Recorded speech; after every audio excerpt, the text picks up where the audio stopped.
ओम शांति। 5 मार्च 2024 की साकार मुरली से होमवर्क। आज की मुरली से हम लक्ष्य लेंगे ज्ञान बल, योग बल को जमा कर कर्मातीत अवस्था को प्राप्त कर स्वर्ग का मालिक बनने का पुरुषार्थ करना है। ज्ञान बल व योग बल जमा करने के लिए आज हम ड्रामा के राज को बुद्धि में रखेंगे। योग बल के लिए बाबा से संबंधों का अनुभव करेंगे और सेवा में बिजी रखेंगे।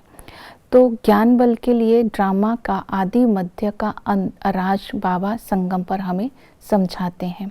जब हमारे अंदर ज्ञान बल और योग बल होता है तो विकर्म विनाश होते हैं, तो दिन में आत्मा को कोई तकलीफ नहीं होती है। जब आदि में हम आत्माएं आती हैं तो जो जन्म होता है वो योग बल से होता है। आत्मा और शरीर दोनों ही सतो प्रधान होते हैं। योग बल से शरीर बनता है और आत्मा का शरीर के साथ लगाव नहीं होता है, इसलिए माया खींचती नहीं है। वहाँ जब आत्मा शरीर छोड़ती है तो ऐसे छोड़ती है जैसे मक्खन से बाल। किसी प्रकार का कोई दुख नहीं होता, डर नहीं होता। जन्म लेते भी, शरीर छोड़ते भी और शरीर धारण करते भी आत्मा को किसी प्रकार का दुख नहीं होता है।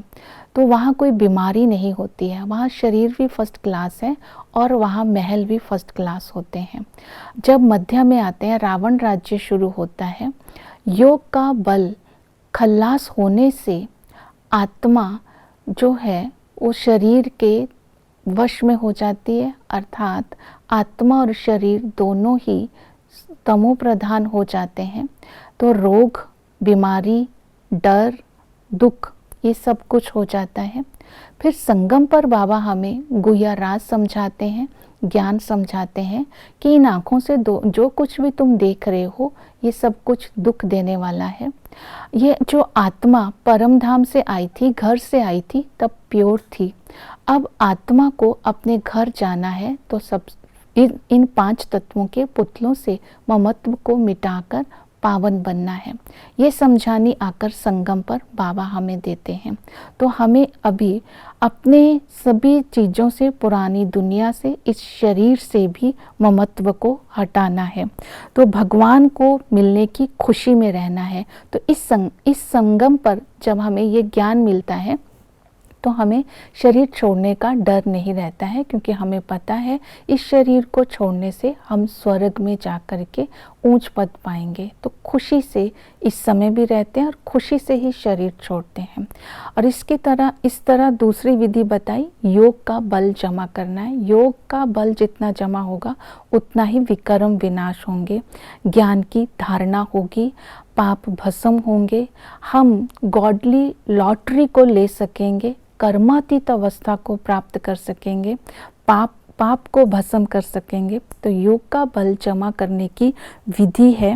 बाबा ने कहा जो यथार्थ बाबा ने योग बल सिखाया उसकी विधि बताई कि याद की यात्रा में रह करके सदा ही आगे बढ़ते रहना है और याद का चार्ट रखना है।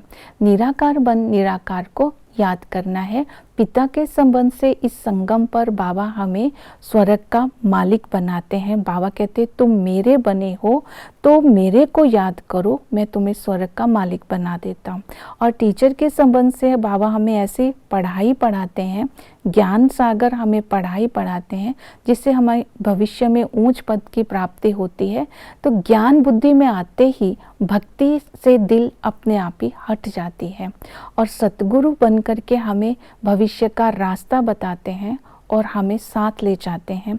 तो इस तरह आज सतगुरु को भी याद करना है, टीचर को भी याद करना है। लेकिन योग का बल तभी जमा रह सकता है अगर हम अव्यक्त स्थिति से अव्यक्त मिलन मनाकर स्वयं को सदा ही संपन्न स्थिति में रखेंगे और साथ में जो भी सेवा करते समय सिद्धियां प्राप्त होती हैं उनको स्वीकार नहीं करेंगे, बाप को प्रत्यक्ष करने का ही लक्ष्य रखेंगे तब ये बल जमा होगा।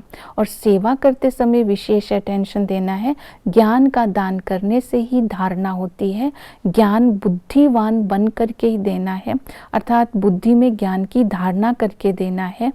जितना हम सेवा में तत्पर रहेंगे उतना ही बाबा कहते हैं तुम्हारी बुद्धि भी विशाल होती जाएगी।